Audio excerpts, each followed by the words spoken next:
Assalamualaikum warahmatullahi wabarakatuh. Kali ini kami dari kelompok 7 yang beranggotakan Hafidhoh Nabila dan Lia Latifah akan menjelaskan mengenai teori produksi dalam perspektif Islam. Materi pertama yang akan kita bahas kali ini adalah mengenai pengertian dan ruang lingkup produksi menurut Islam. Produksi merupakan kegiatan awal dalam aktivitas ekonomi yang pada dasarnya produksi bertujuan untuk menghasilkan suatu barang dan jasa atau menghasilkan dan menambah nilai guna barang dan jasa. Ruang lingkup teori ekonomi silam dilihat dari pengalamannya tidak lepas dari 3 komponen yang saling berkaitan. Tauhid kaitannya dengan keimanan bahwa pelaku ekonomi akan waspada bila melanggar aturan syariat dan akan dipertanggungjawabkan ketika kiamat nanti.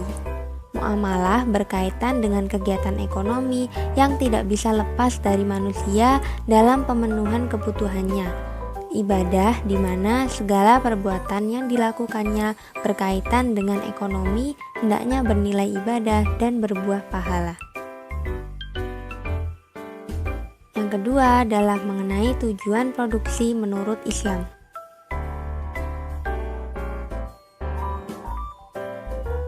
Tujuan dari produksi menurut Islam adalah untuk menciptakan maslahah yang optimum bagi konsumen atau bagi manusia secara keseluruhan. Dengan maslahah yang optimum ini, maka akan tercapai falah yang merupakan tujuan akhir dari kegiatan ekonomi sekaligus tujuan hidup manusia. Tujuan kegiatan produksi adalah meningkatkan kemaslahatan yang bisa diwujudkan dalam berbagai bentuk. Di antaranya, yang pertama, pemenuhan kebutuhan manusia pada tingkat moderat. Dalam hal ini, pemenuhan produksi haruslah sesuai dengan kebutuhan manusia.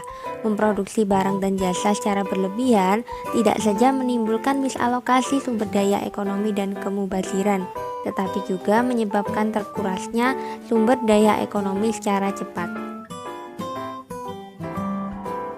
Yang kedua, menemukan kebutuhan masyarakat dan pemenuhannya. Dalam hal ini, produsen tidak sekedar bersikap reaktif terhadap kebutuhan konsumen, tetapi produsen dituntut untuk proaktif, kreatif, dan inovatif untuk menemukan berbagai barang dan jasa yang memang dibutuhkan oleh manusia. Yang ketiga, menyiapkan persediaan barang atau jasa di masa depan. Dalam hal ini, produsen harus berorientasi ke depan dengan terus-menerus melakukan riset dan mengembangkan guna mempersiapkan kebutuhan yang diperlukan di masa yang akan datang. Yang keempat, pemenuhan sarana guna kegiatan sosial dan ibadah kepada Allah. Dalam artian, tujuan produksi adalah mendapatkan berkah yang secara fisik belum tentu dirasakan oleh pengusaha itu sendiri. Selanjutnya adalah materi mengenai atribut fisik dan nilai dalam produk.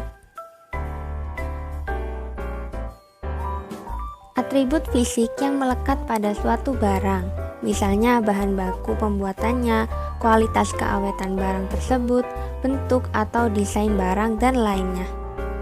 Sedangkan nilai dapat bersumber dari citra atau merek barang tersebut, sejarah, reputasi produsen, dan lain-lain. Dalam pandangan ekonomi Islam, produk juga merupakan kombinasi dari atribut fisik dan nilai. Konsep ekonomi Islam tentang atribut fisik suatu barang mungkin tidak berbeda dengan pandangan umumnya, tetapi konsep nilai yang harus ada dalam setiap barang adalah nilai-nilai keislaman. Dengan adanya nilai-nilai tersebut, pada akhirnya akan memberikan keberkahan pada suatu barang. Setiap barang atau jasa yang tidak mengandung berkah bisa dianggap sebagai barang atau jasa yang memberikan maslahah, sebab berkah merupakan elemen penting dalam konsep maslahah. Selanjutnya adalah input produksi dan berkah. Faktor produksi atau input serta garis besar dapat diklasifikasikan menjadi 2 jenis, yaitu yang pertama adalah input manusia. Semua bentuk manajerial, ide-ide, pemikiran, tenaga, perasaan, dan hati yang bersumber dari diri manusia. Contohnya, tenaga kerja, buruh, dan wirausahawan, dan lain-lain. Yang kedua, input non-manusia. Sumber daya alam, kapital, mesin, alat-alat gedung, dan input-input fisik lainnya. Secara umum, sumber daya non-manusia dapat diperdagangkan sesuai dengan mekanisme pasar, tetapi tidak dengan manusia. Mustafa Ahmad Zarko mengemukakan barang atau jasa merupakan segala sesuatu yang mempunyai nilai materi di kalangan masyarakat. Maka manusia tidak termasuk di dalamnya, sehingga jika itu terjadi perdagangan manusia, maka hukumnya haram dalam perspektif ekonomi Islam. Ketika barang atau jasa itu halalan thayyiban, keberkahan pun akan menyertainya. Halalan thayyiban ialah halal secara nilai intrinsiknya, halal proses, dan halal dampak dari proses transaksinya, sehingga keberkahan akan menyertai barang dan jasa itu. Menjadikan barang dan jasa yang berkah akan berdampak pada kemaslahatan. Oleh karena itu, bagaimanapun sistem pengklasifikasiannya bahwa berkah harus dimasukkan dalam input produksi. Selanjutnya, kemuliaan harkat kemanusiaan sebagai karakter produksi. Islam sangat menganjurkan substitusi natural karena sifatnya akan meningkatkan maslahah yang lebih tinggi, di mana manusia semakin berkembang kualitas kerjanya. Sebaliknya, Islam tidak menganjurkan adanya substitusi yang dipaksakan. Hal ini disebabkan karena substitusi yang dipaksakan akan menimbulkan kesengsaraan hidup manusia yang justru menurunkan harkat manusia.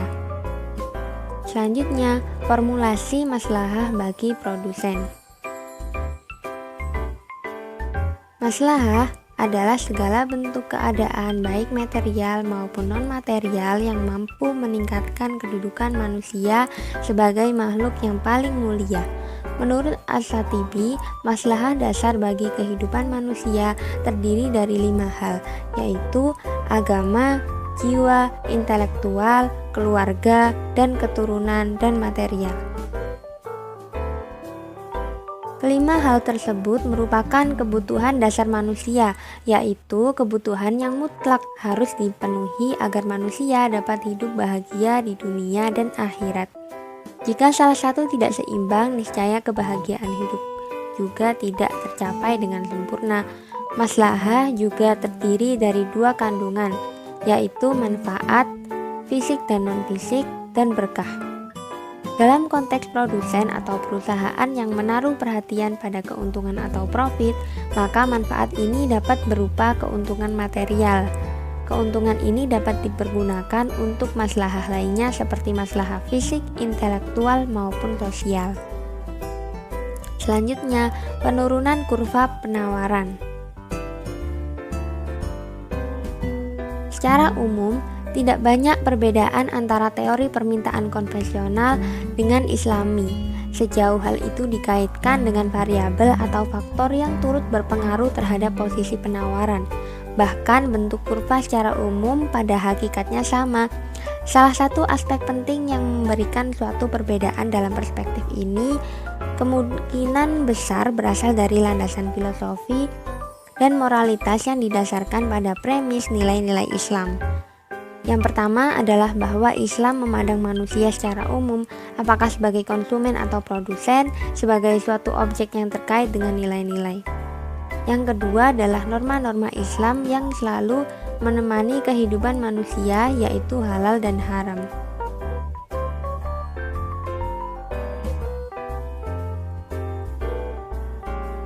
Nilai-nilai Islam dalam produksi. Dalam Islam, terdapat nilai-nilai yang membuat sebuah produksi tidak saja mendatangkan keuntungan, tetapi juga mendatangkan berkah. Nilai-nilai tersebut adalah: yang pertama, berwawasan jangka panjang, menepati janji dan kontrak, memenuhi takaran, ketepatan, kelugasan, dan kebenaran, berpegang teguh pada kedisiplinan dan dinamis, memuliakan prestasi atau produktivitas, mendorong uhuwah antar sesama pelaku ekonomi, menghormati hak milik individu, mengikuti syarat sah dan rukun akad atau transaksi, adil dalam bertransaksi, memiliki wawasan sosial, pembayaran upah tepat waktu dan layak, dan yang terakhir menghindari jenis dan proses produksi yang diharamkan dalam Islam.